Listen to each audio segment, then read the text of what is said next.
Lorsque vous écoutez Emmanuel Macron et les différents gouvernements qui sont succédés sous Emmanuel Macron, que ce soit les premiers ministres ou les ministres des Finances, rien n'est de leur faute. C'est vraiment unanime.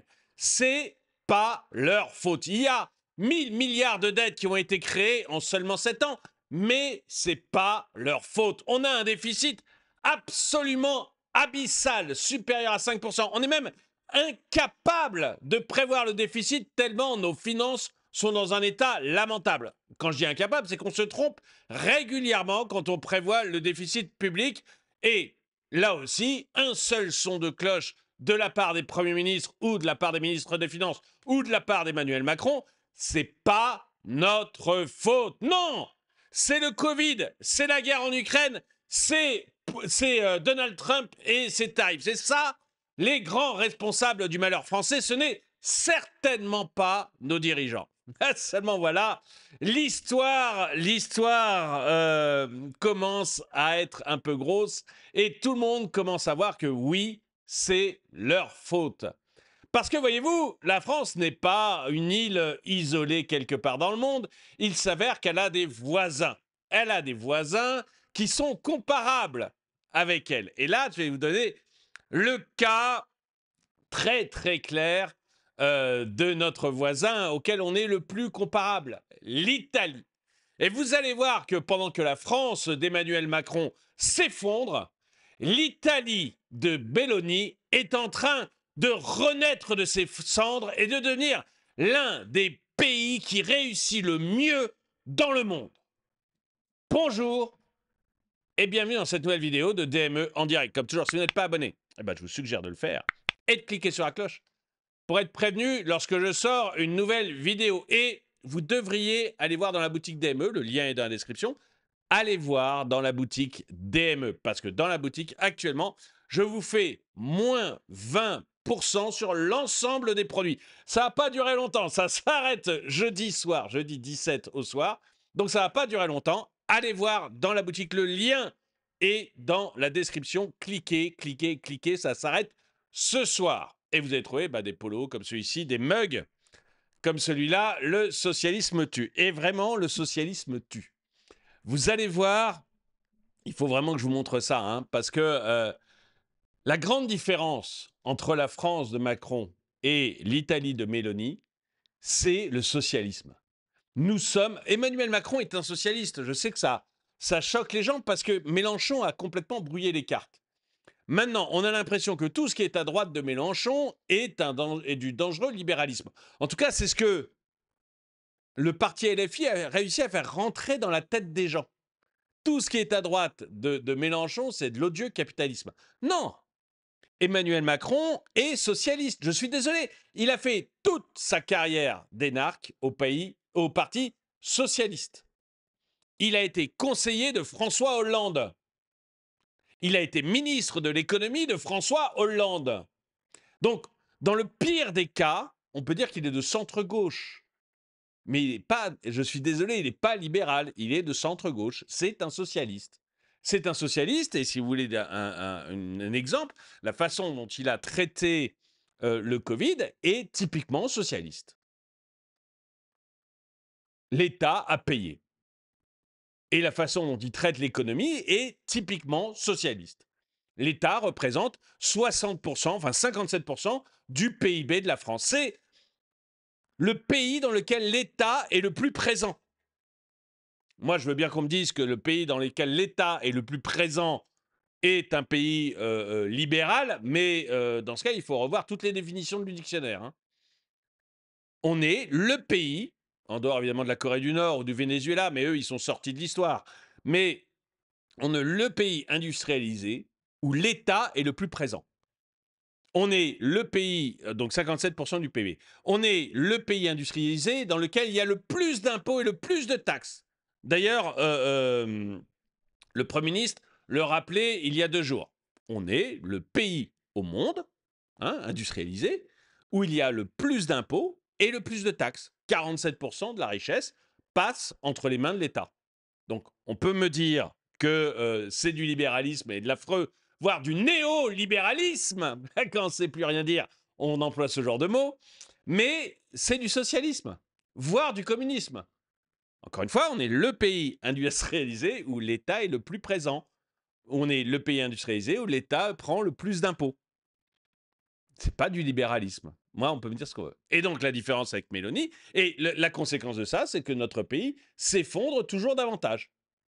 Il continue à s'effondrer, il continuera à s'effondrer. Tant qu'on n'aura pas résolu ce problème, il continuera à s'effondrer. C'est clair comme de l'eau de roche. Parce qu'il n'y a aucun pays communiste qui ait réussi. On a essayé le communisme sur la moitié de la planète pendant plus d'un siècle. Et à chaque fois, ça a été des catastrophes. À chaque fois, ça a été des catastrophes. Ça serait une catastrophe en France. Ça sera une catastrophe en France. Elle est plus longue à arriver. Parce que ça n'a pas été du communisme franc et pur dès le début. Hein, Mitterrand a essayé le communisme franc et pur dès le début, en 81. Et puis en 83, il avait pris tellement de claques qu'il a arrêté. Et depuis, on a du socialisme qui s'installe de plus en plus. Depuis 83. Et on finira dans le mur. Et regardez tout ce que l'on a, tout. Regardez la France sur tous les aspects. Ça s'effondre. Tous. L'hôpital, l'éducation, la sécurité, la police, la justice, ça s'effondre. Regardez tous les comparatifs internationaux, on s'effondre beaucoup plus vite que les autres. Nos finances publiques, on est les plus nuls d'Europe. On est les plus nuls d'Europe. Et donc, il y avait cette déclaration du Premier ministre, cette déclaration également d'Emmanuel Macron, de tous les premiers ministres, de tous les ministres de l'économie, hein, y compris le fameux Bruno Le Maire. Tous, c'est pas notre faute. C'est pas notre faute. C'est Poutine. C'est le Covid. Et maintenant, c'est Trump. Mais c'est pas notre faute. D'ailleurs, on est en train de vous préparer à l'idée en vous disant non mais on va pas tenir le déficit. On avait prévu 5,5 de déficit, 5,5% de déficit. On va pas y arriver. Mais c'est la faute de Trump. On n'est même pas foutu d'avoir 5,5% de déficit alors que tous les autres pays y arrivent. Parce que, je ne sais pas, la France doit être une exception quelque part, puisque on n'a pas ce problème en Italie, on n'a pas ce problème en Espagne, on n'a pas ce problème au Portugal. Ils doivent, eux, ne pas être confrontés au Covid, ne pas être confrontés à la Russie, ne pas être confrontés à Trump. Ça doit être un miracle. Donc on va regarder un petit peu les résultats de Mélanie, parce que Mélanie a d'excellents résultats. D'ailleurs, Milei aussi, hein.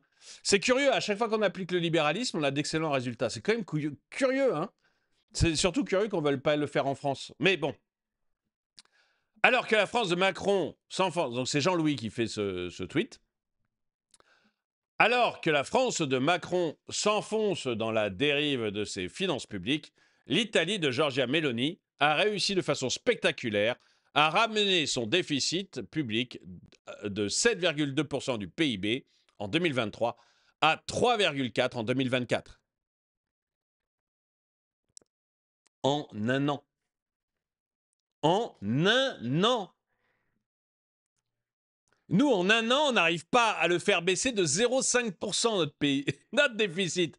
On n'arrive pas à le faire baisser de 0,5%. On va nous annoncer. Déjà, on nous dit, l'an dernier, ça a été un tout petit peu moins de 6.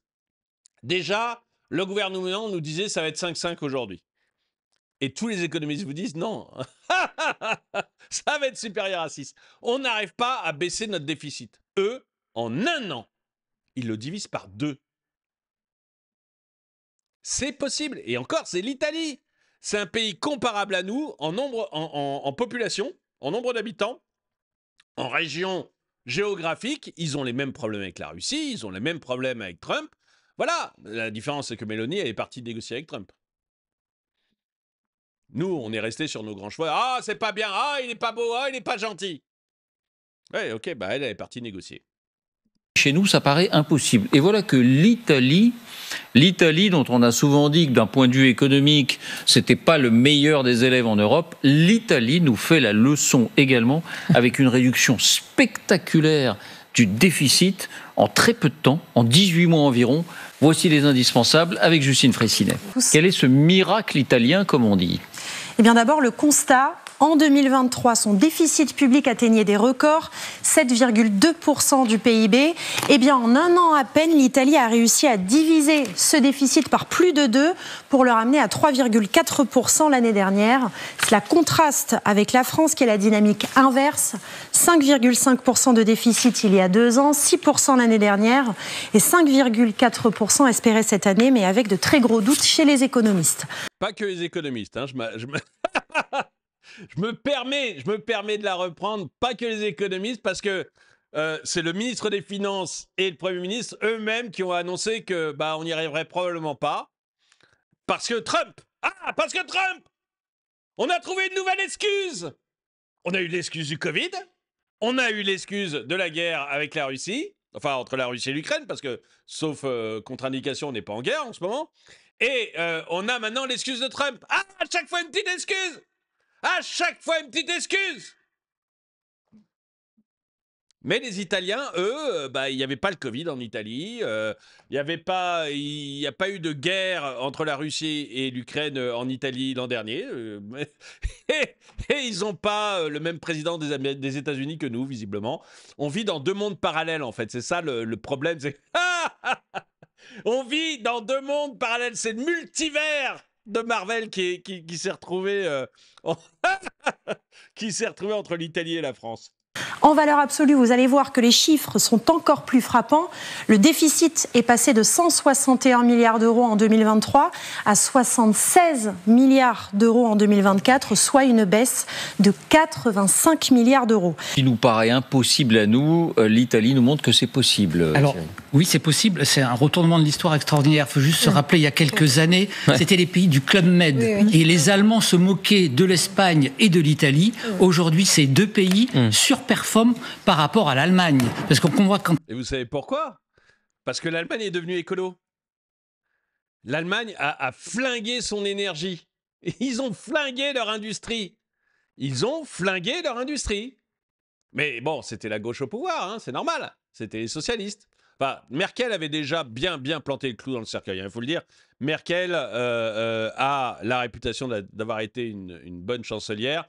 C'est à mon avis elle qui a totalement détruit l'Europe et l'Allemagne. Mais ils ont eu ensuite un Premier ministre socialiste, Olaf Scholz, avec les Verts. Et alors eux, ils y sont allés à fond dans le vert. Vous savez, le vert pastèque, vert à l'extérieur, rouge à l'intérieur. Ils y sont allés à fond. Et résultat, ils ont planté leur économie. Et ils sont en train de s'effondrer, tout doucement, tranquillement. Et ce qui est merveilleux, c'est que la droite, là, est passée au pouvoir, et sa solution, c'est des mesures socialistes. Sa solution, c'est on va augmenter le déficit. Allez, on est en train de s'effondrer, on s'effondre totalement. Notre solution, c'est le socialisme. Ils sont fous, parce que, je vous le dis, ils vont augmenter leur déficit. Alors du coup, ils vont peut-être acheter des armes et avoir une grosse armée allemande. Et historiquement, c'est toujours une bonne idée d'avoir une grosse armée allemande. Et donc, ils vont avoir une grosse armée, très très bien, bravo. Mais ils vont avoir une économie qui va continuer à s'effondrer. Bah oui, parce que la solution à un problème d'économie, c'est certainement pas le communisme, c'est certainement pas le socialisme, c'est sûrement pas les dépenses de l'État. Vous voyez, ça, c'est pas une solution à l'économie. Quand on voit la croissance de l'Italie, elle est donc bien au-dessus de la moyenne européenne et donc très au-dessus de la moyenne allemande. Alors un point qu'on n'a pas abordé, très important, c'est la stabilité. C'est quelque chose qui va nous manquer en France. C'est-à-dire, les gouvernements italiens ces dernières décennies étaient très instables, tombaient tous les 1 an et demi. Donc Giorgia Meloni a déjà duré beaucoup plus. Elle a une bonne majorité peut-être cela, face à une gauche. Non, c'est pas ça. Attendez. Non. C'est pas ça. Nous, on a des gouvernements extraordinairement stables. Alors, je sais que le Premier ministre échange. Je le vois bien, je ne suis pas idiot, je ne suis pas aveugle. Le Premier ministre change, on est d'accord. Mais c'est toujours des macronistes. Je rappelle juste, comme ça, hein, très gentiment, que le Premier ministre actuel, c'est celui qui a fait gagner Macron la première fois aux élections de 2017. Et que c'est comme ça qu'il avait obtenu d'ailleurs un poste de ministre des Armées, qu'il n'a pas pu garder pour des problèmes de corruption supposés. Et il a été blanchi, je crois. Mais voilà, je rappelle juste qu'il était haut commissaire au plan sous Macron. En fait, on a toujours les mêmes. On a toujours les mêmes. Alors oui, les têtes changent. Alors oui, et encore, la tête du Premier ministre change. Mais après, regardez dans le gouvernement actuel, vous avez Elisabeth Borne. Elisabeth Borne, première ministre de Macron et macroniste de la première heure. Vous avez Darmanin, qui a été ministre de l'Intérieur pendant très longtemps, qui a été avant ministre des Finances, toujours sous Macron.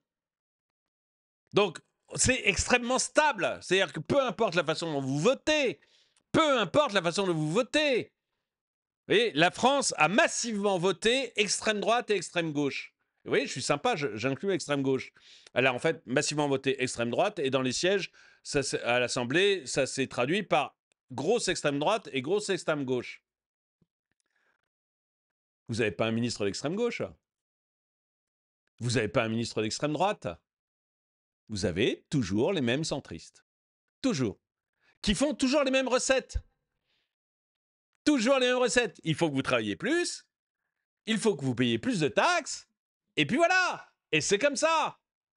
Ils ont toujours le même logiciel qu'ils appliquent depuis des années. Alors, je ne vais pas refaire tout un historique, mais au moins depuis le début des années Macron. Et ça s'enfonce toujours davantage.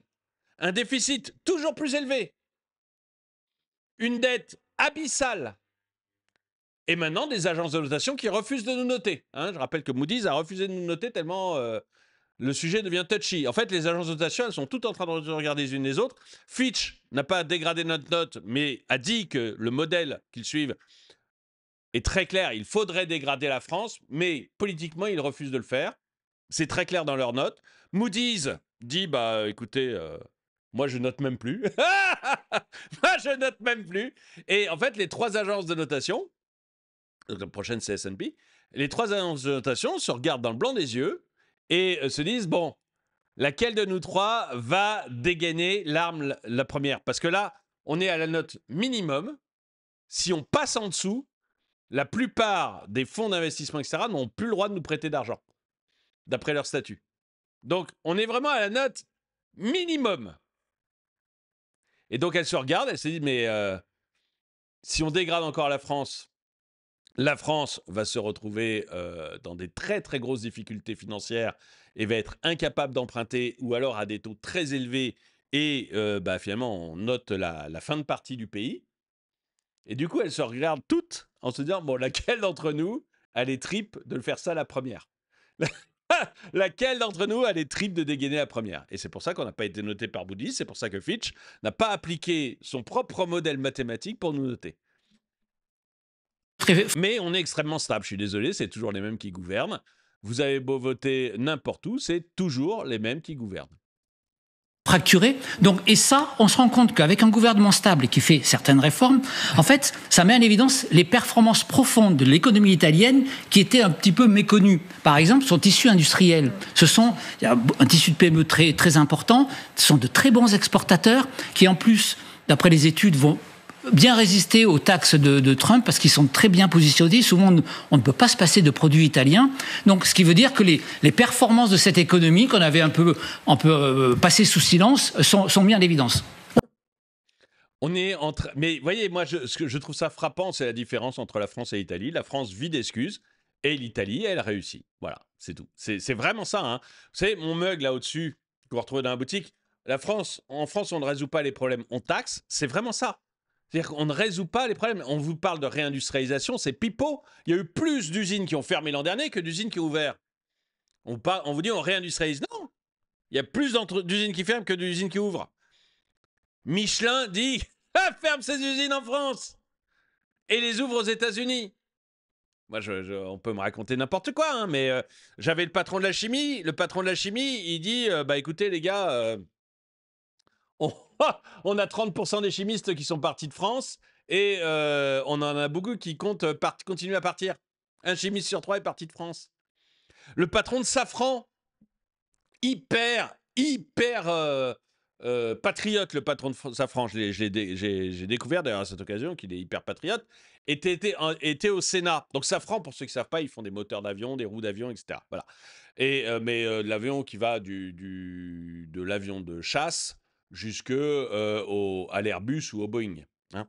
Et donc le patron de Safran, il fait ce genre de truc. C'est une très très grosse boîte, très très belle boîte. Et il nous dit, mais c'est fini, je n'ouvre plus une usine. Il l'a dit il y a lundi. Il le disait devant l'Assemblée nationale ou le Sénat, je ne sais plus. Il disait, mais c'est fini, j'ouvre plus une usine dans une ville écologiste. Tout le monde dit, pourquoi, monsieur? Il dit, mais attendez, je suis en train d'ouvrir une usine à Rennes. Et on va créer 500 emplois. Quand même important. On va créer 500 emplois à Rennes.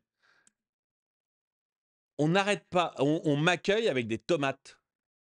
On m'accueille en hurlant parce que c'est pas gentil, parce que je vais créer des avions et que les avions ça pollue et qu'en plus certains de ces avions servent à la guerre. On me fait les pires misères pour ouvrir mon usine et créer 500 emplois à Rennes.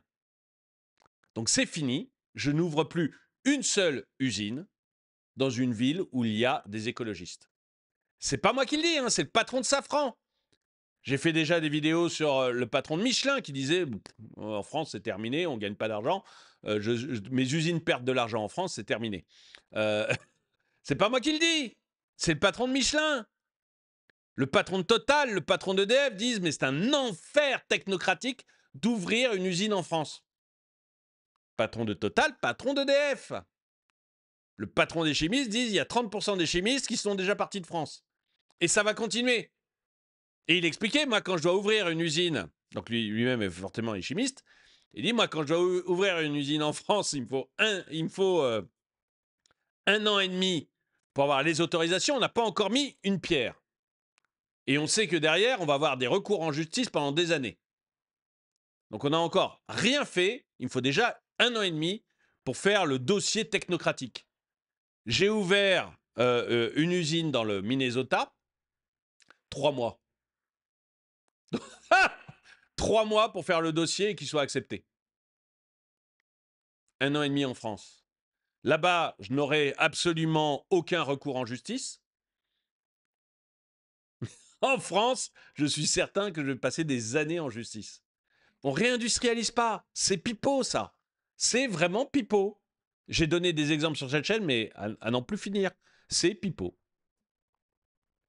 Le classement 2025 du FT, des entreprises à la plus forte croissance d'Europe, ne laisse aucun doute sur la réussite de l'Italie comparée à l'échec français. Bah, c'est évident. Hein.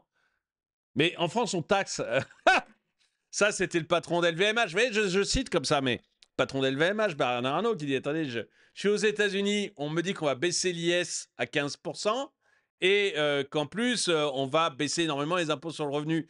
Je reviens en France, on me dit que je vais avoir une surtaxe d'IS et qu'on va augmenter mes impôts sur le revenu. Faut vraiment être patriote pour bosser dans ce pays. Bon, c'est pas moi qui le dis. C'est le patron d'LVMH. Comment vous voulez réussir dans ces conditions-là? C'est pas possible. Et honnêtement, moi, je serais le patron d'LVMH, je me poserais beaucoup de questions sur le fait de mettre des usines en Italie. Parce que, savoir-faire italien en matière de cuir, etc., il est quand même pas minable. Donc voilà, je peux faire mes trucs made in Italy, ça posera pas de problème. Hein.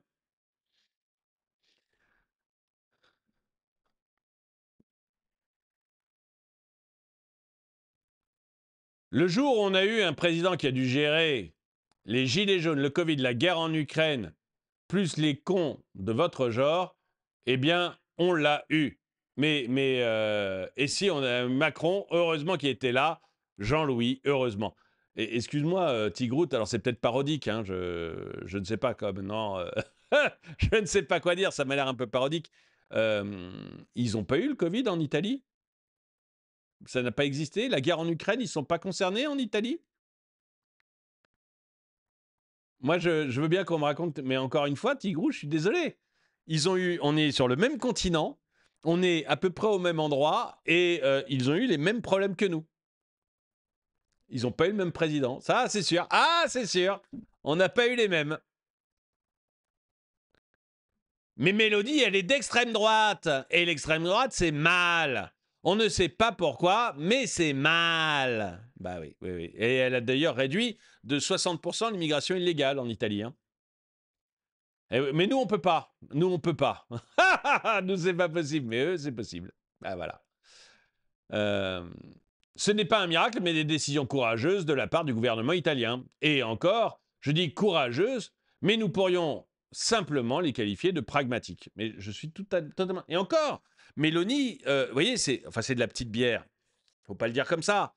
Mais vous voyez, vous comparez à Milei, c'est de la rigolade ce que fait Mélanie. Si vous comparez à Milei. Et Milei, lui, a des résultats absolument exceptionnels. Les résultats de l'Italie sont très bons, ceux de Milei sont absolument exceptionnels. Parce qu'il va à fond dans le libéralisme. Mélanie, elle y va plus doucement parce que voilà, parce que la situation est différente, mais on pourrait tout à fait faire ce qu'elle fait. C'est pas un problème pour nous de faire ce qu'elle fait. Juste, on n'a pas les tripes.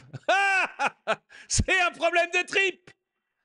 Et puis surtout, on est qu'est-ce que vous voulez ? On est socialiste, hein, et le socialisme tue.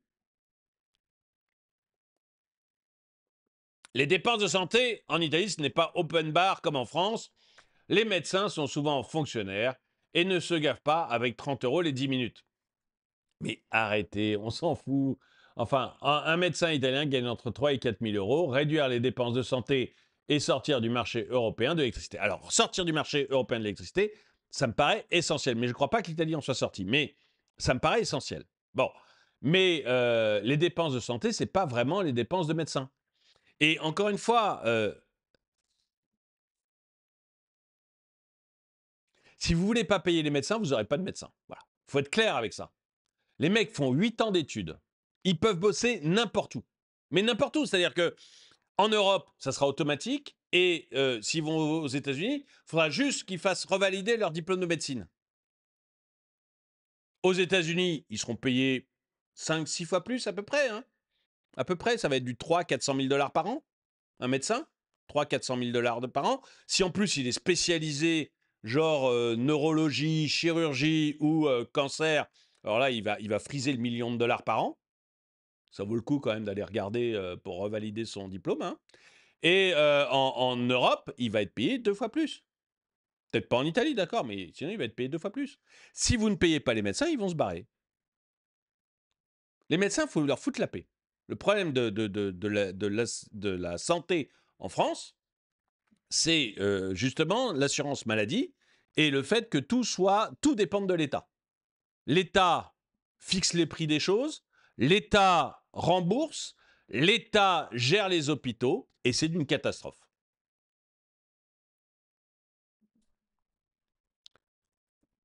Le puissant réseau de PME industrielles a fait de l'Italie la 4e puissance exportatrice mondiale. Les Italiens, eux, peuvent se projeter sur plusieurs générations. Taxe sur un héritage de 5 millions, en France 2 millions, en Italie 160 000 €. Fin de la blague française. Mais oui, nous on a détruit notre tissu de PME. De toute manière, dès que le patron meurt et que c'est les enfants qui l'ont, ils sont obligés de la vendre. Ils sont obligés de la vendre rien que pour payer les impôts. Donc voilà, c'est réglé. Hein. Comme en plus, on fait en sorte qu'ils payent des impôts nettement supérieurs à nos voisins. Je rappelle que les industries françaises pèsent 80 milliards d'impôts en plus que les industries allemandes. Bah voilà, comme on leur fait payer un maximum d'impôts, bah, ils finissent par mourir. C'est comme ça. La France a 53% de parlementaires de plus que l'Italie. Pour commencer, en Italie, le Parlement est composé de 600 parlementaires au total. Bon, répartis comme on va pas regarder la suite. Mais en France, c'est 925. Mais oui, mais à quoi sert-il ? Moi, moi, je suis désolé, hein, les parlementaires. Bon, mais ça coûte pas très cher, faut être honnête. Ça coûte pas très cher. Mais vous les divisez par 2, ça ne changera pas votre vie. Et en plus, vous virez le Conseil économique et social et environnemental, qui est la 3e chambre du Parlement. Et là, vous en apercevrez même pas. Donc, autant diviser par 2 leur nombre et virer la 3e chambre qui ne sert décidément qu'à recasser les copains. Écoutez, dites-moi ce que vous en pensez. Est-ce que vous pensez, comme moi, que cette claque que l'on prend en France vis-à-vis de l'Italie détruit totalement le narratif de Macron. Est-ce que vous pensez comme moi que vous avez en Italie un pays qui baisse de 60% l'immigration illégale, qui arrive à passer le déficit public, les deux sont pas liés, hein, mais arrive à passer le déficit public en un an de 7,2% du PIB à 3,4% du PIB, et qu'en face, vous avez une France qui est incapable de gérer l'immigration illégale et qui a un déficit public qui n'arrête pas d'augmenter. Qu'en Italie, on prend des vraies mesures, alors qu'en France, on prend des vraies excuses, c'est pas nous, c'est Trump, c'est pas nous, c'est Poutine, c'est pas nous, c'est le Covid. C'est pas nous, c'est les gilets jaunes. Ah, les gilets jaunes! Ces salopards de Français qui se plaignaient parce qu'ils n'avaient plus d'argent et parce qu'ils voulaient pas qu'on les taxe. Ah! Affreux Français!